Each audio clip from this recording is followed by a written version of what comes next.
Boa noite a todos e a todas.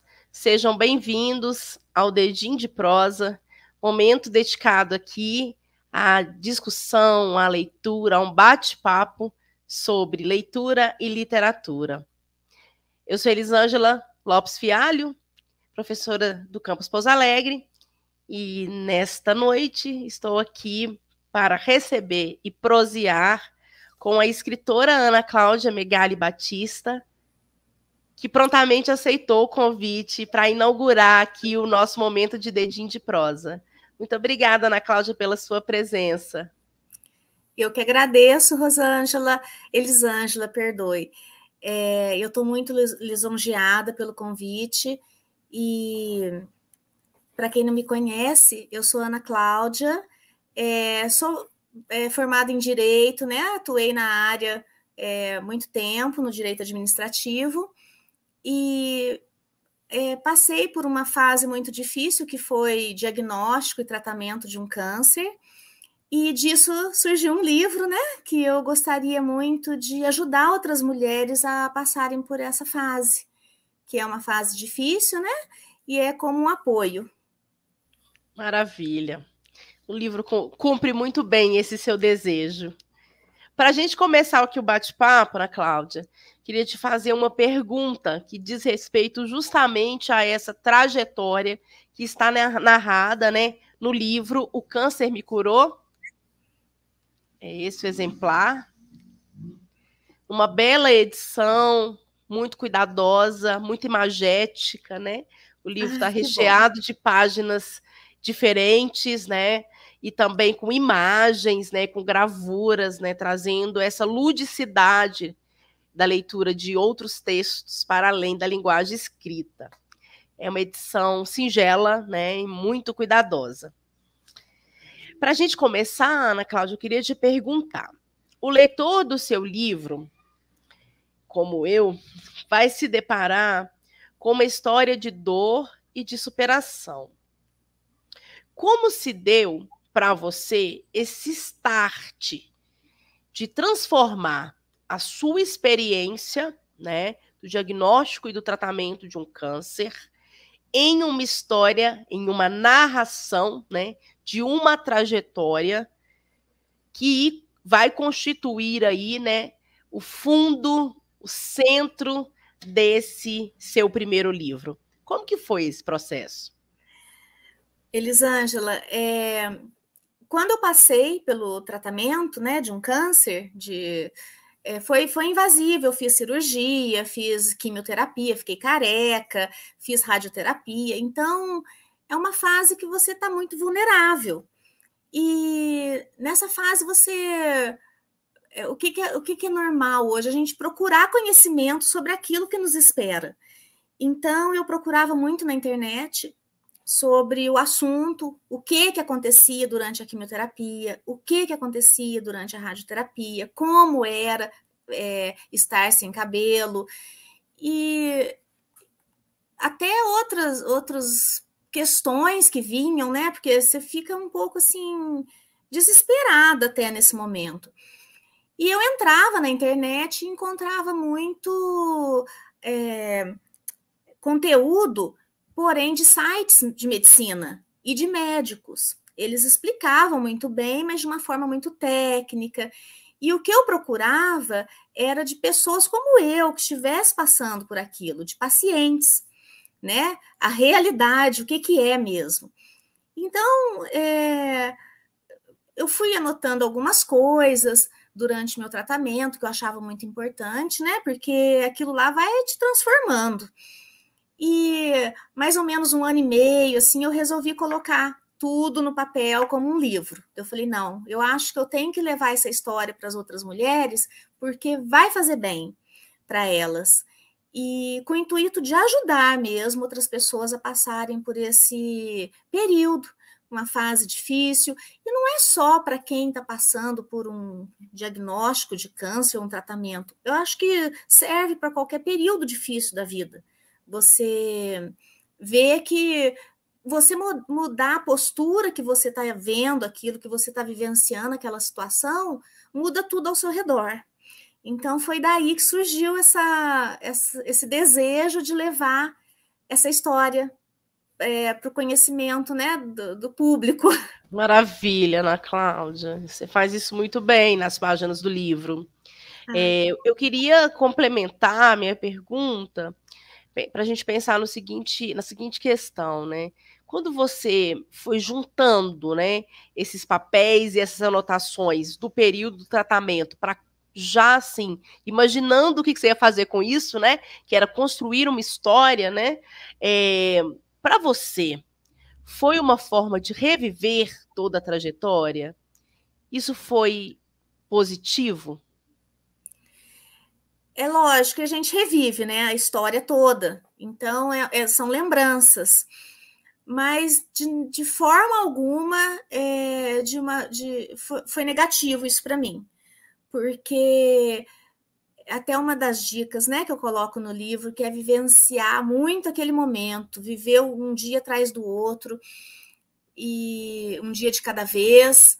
Então, eu vivi muito aquelas experiências, de corpo e alma, vou falar assim. Então, eu vivi tanto aquilo que eu não trago nada de ruim, sabe? Não tem nada de ruim guardado, porque o que eu tinha que viver, eu vivi lá. Então, as lembranças que eu tenho são boas. E tudo que eu passei me transformou também como pessoa. Né? A gente começa com uma forma de enxergar a vida, você enxerga, não, tem que trabalhar, e tem isso, e tem essa prioridade. Depois você começa a enxergar outras prioridades, Sim. bem singelas, mas muito importantes. Então, Sim. eu não tenho, assim, eu relembrei tudo, são lembranças, né, do que aconteceu comigo, mas nada de forma negativa. Maravilha. Essa energia positiva, né? Esse desejo de superação, ele tá bem. Isso fica muito claro, né, nas páginas do livro, assim, do seu foco no tratamento, sem perder de vista, né, tudo aquilo que constitui a sua vida, né, para além do diagnóstico e do tratamento do câncer, né? Eu acho. Pode falar. Pode falar. Não, eu acho que assim, quando você está vivenciando um período difícil, é importante você dar atenção para as outras coisas que fazem parte da sua vida, porque senão o foco fica só naquela coisa triste, difícil, e passa dia após dia vivendo uma amargura. Sim. E quando você vive em conjunto com as outras coisas que você tem na vida, filhos, trabalho, né, casa, pets, que eu tenho muitos, então aí você passa, o negócio passa e você, quando vê, passou o tratamento. Sim. Acabou, né? Porque você não ficou focada ali naquela coisa dolorida. Atenta a todo o processo, mas sem descuidar de todas as outras coisas que fazem parte da sua vida, né? Isso é muito importante, sim. Então, Ana Cláudia, uma coisa que chamou muito minha atenção diz respeito a um diálogo que você faz, né, no interior do livro com outros autores. Os capítulos do livro são ordenados cronologicamente, né, desde a descoberta do diagnóstico, que é narrado de uma maneira bastante surpreendente e marcada pelo seu silêncio, né, pelo silêncio da protagonista, né, que de alguma forma te representa, diante daquela informação técnica, né, que ainda processando na cabeça o que é que está acontecendo comigo, né. Então, esses capítulos que vão desde o diagnóstico, né, até a superação do tratamento e as dicas que você dá ao final do livro, essa ordenação cronológica tem algo que repete nos capítulos, né, todos eles são iniciados por citações dos mais diferentes autores, né? Então a gente tem, dentre outros, Jesus Cristo, Tales de Mileto, Cecília Meirelles, Pablo Neruda, dando ao seu livro esse caráter próprio, né, da literatura, que é dialogar com seus predecessores, né? Dialogar com outros escritores, com outros autores que possivelmente você tenha lido. Então, como é que foi esse processo dessa escolha? Porque eu vejo essas citações, elas estão muito muito imbricadas, muito próximas das narrações dos capítulos, né? A história do capítulo e a citação tem uma relação muito bonita, assim, de reforço desse seu intuito, né, de superar, né, a doença. Então, como é que se deu esse processo da escolha das citações Da que citação. abrem os capítulos? Elas dão um gostinho especial no seu Sim. romance. Foram escolhidas a dedo, são citações que eu já conhecia, né, ao longo da vida e que começaram a fazer muito mais sentido para mim depois que eu passei por toda essa fase. Então, elas foram escolhidas a dedo para cada capítulo. E eu falava, não, essa é aqui. E eu quis abrir meu livro com a citação de Jesus Cristo. Sim. Eu acho assim, né? É o mestre dos mestres e a gente tem que ter uma fé inabalável nesse momento mesmo, né? Que tudo pode aquele que crê. Então, a gente, crendo que vai sair dessa situação, a gente consegue. A gente tem uma força muito grande dentro da gente. Sim, a força do pensamento, a força da linguagem, né? Você, de alguma maneira, avalia, Ana Cláudia, que escrever o livro também contribuiu para o seu processo de cura? Sim, inclusive o nome do livro, né? O Câncer Me Curou. O livro, você vai colocando no papel as situações que você vivia e você vai vendo a sua transformação durante aquele processo. Porque é o que eu te falei, eu dava muita importância para a área profissional da minha vida. Era muito assim profissional e deixava assim a visita na casa dos meus pais, meus filhos ficavam em período integral na escola.